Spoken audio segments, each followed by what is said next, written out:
Сайн байна уу? Өнөөдөр та бүхэндээ мэйлт үйлчлэгээн дээр хэрхэн имэйлийн лист үүсгэх заврыг хүргэх болно. За хамгийн ихэнд дашбордыг нээгээд листэснээс лист гэсэн дэдсийг сонгоно. Үүний дараагаар create new гэсэн төвчлөрийг дарснаар шинэ имэйлийн листийг үүсгэх боломжтой болно.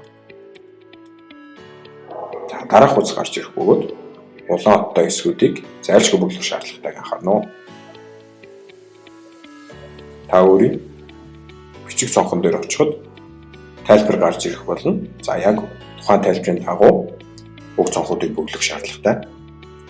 Жишээлбэл энэ хэсэгт бол ямар нэг үйлдэл хийлгэхэд баталгаажуулах имэйл авах үгүй эсхийг, за дараагийн хэсэгт бол утгах имэйл илгээх үгүй юу гэдгийг тохируулж байна. За default гэсэн хэсэг дээр prom name энд бол ямар газраас имэйл илгээж байгааг, за prom имэйл нь ямар имэйлээс илгээгдэх, flight-ун хэрэглэгч имэйлийг хүлээн аваад хариу илгээсэн тохиолдолд ямар мэйлд очихыг тохируулж өгнө. За subject хэсэгт бол мэдээж имэйлийн гарч хийг бичнэ. За дараагийн хэсэгт бол тухайн листэнд шинээр хэрэглэгч нэмэгдэх болон хасагдах тохиолдолд мэдээлэл очих хэсгийг тохируулах, мөн имэйл аль имэйл хаяг руу мэдээлэл илгээгдэх вэ гэдгийг бичиж өгнө.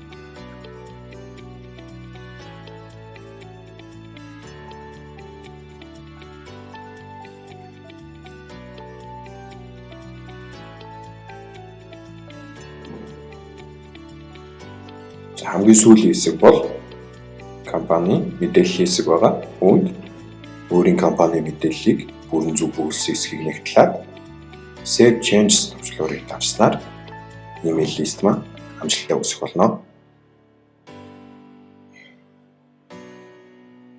Ингээд таны үүсгэсэн имэйл лист дараах бодлоор харагдах болно. Та тухайн имэйл листтэй холбоотой үйлдэлийг энэхүү айкон дээр дарснаар хийх боломжтой. Одоо бүгдээрээ үргэлжлүүлэн имэйлүүдээ хэрхэн листэндээ нэмэх талаар сурцгаая. Overview сонголтыг хийхэд тухайн листний хянах самбар гарч ирнэ. Эндээс та Tools товчийг даран цаашлаад Import CSV файл Live Import сонголтыг хийн. Дараах хэсэг гарч ирэх бөгөөд та тэмдэглэл хэсэгтээ сайтар танилцаарай. Уг хэсэг зөвхөн CSV өргөдлөөр хадгалсан файлыг татах боломжтой. Ийм учраас бүгдээрээ файлыг хэрхэн CSV өргөдлөөр хадгалахыг харцгаая. Хамгийн эхний баганд хэрэглэгчийн first name, хоёр дахь баганд last name, сүүлийн хэсэгт email хаяг бичигдэнэ.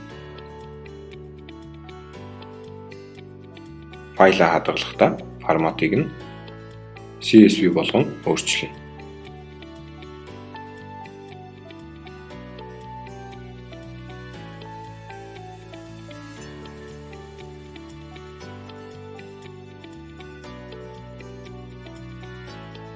Файлыг тохирох өргөдлийн дагуу хадгалсны дараа апплод хийнэ.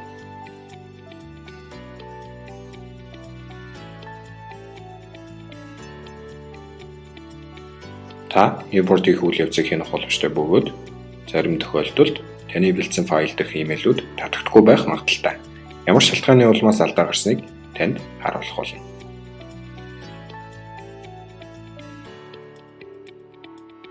Import процесс дуусны дараа буцаад листэснээс тухайн имэйл листийг сонгоод Overview, Subscriber сонголтыг хийн. Татсан имэйлүүдэд харах боломжтой.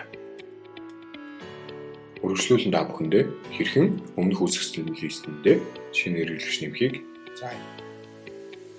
Create new сонголтыг хийн. Шинээр нэмэх хэрэглэгчийн имэйл хаяг болон нэр, овгийг бүглэх шаардлагатай.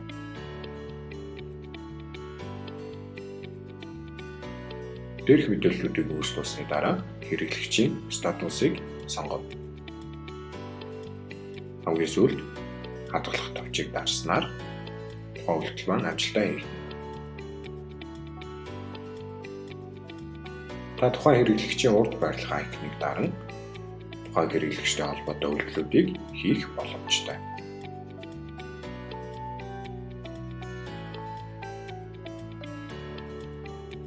Анхаарлаа хандуулсанд Баярлалаа.